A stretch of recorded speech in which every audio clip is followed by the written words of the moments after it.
ये है talks news network और आप देख रहे हैं पॉलिटॉक्स, राजनीति का कच्चा चिट्ठा।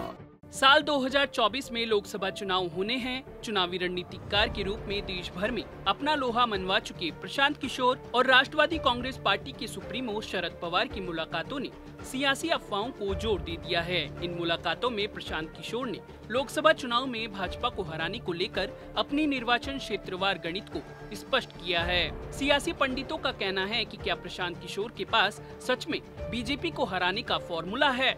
पश्चिम बंगाल में टीएमसी के मुख्य चुनावी रणनीतिकार प्रशांत किशोर ने भाजपा को धूल चटाई थी। टीएमसी की जीत में पीके की रणनीति का अहम रोल था।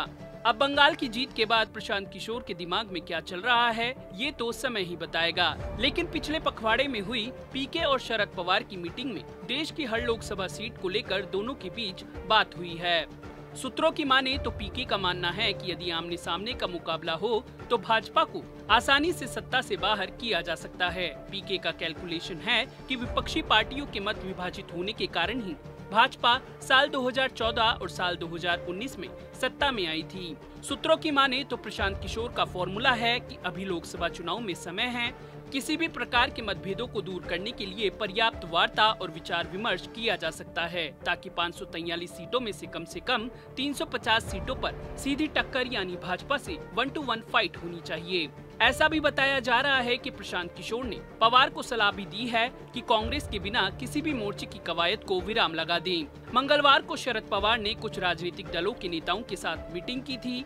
प्रशांत किशोर ने शरद पवार से कहा है कि 543 में से 300 सीटें कांग्रेस को दी जाएं और बाकी की बची हुई सीटें अन्य पार्टियों में उनकी पोजीशन, पावर और स्थानीय समीकरणों के हिसाब से बांटी जाए। पीके का मानना है कि राजस्थान, मध्य प्रदेश, छत्तीसगढ़, हरियाणा और पंजाब जैसे राज्यों में केवल कांग्रेस ही भाजपा को टक्कर दे सकती है, क्योंकि इन राज्यों में क्षेत्रीय दलों की हालत भाजपा को हराने जैसी नहीं है। प्रशांत किशोर और शरद पवार की ये सारी कवायद और होमवर्क पूरा होने पर मसला सोनिया गांधी के दरबार में जाता दिख रहा है। इसके बाद ही राष्ट्रीय विकल्प पर चर्चा होगी। बताया जा रहा है कि प्रशांत किशोर और शरद पवार ये जो पूरा काम कर रहे हैं, इसके लिए राहुल गांधी ने ही शरद पवार को सुझाव दिया था। राहुल पहले भी कह चुके हैं कि शरद पवार विपक्ष के वरिष्ठतम सदस्यों में से एक हैं।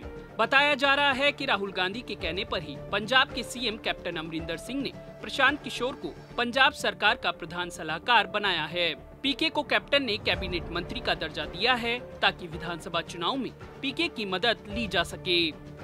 पॉलिटॉक्स ब्यूरो, दिल्ली। ये है टॉक्स न्यूज नेटवर्क और आप देख रहे हैं पॉलिटॉक्स, राजनीति का कच्चा चिट्ठा।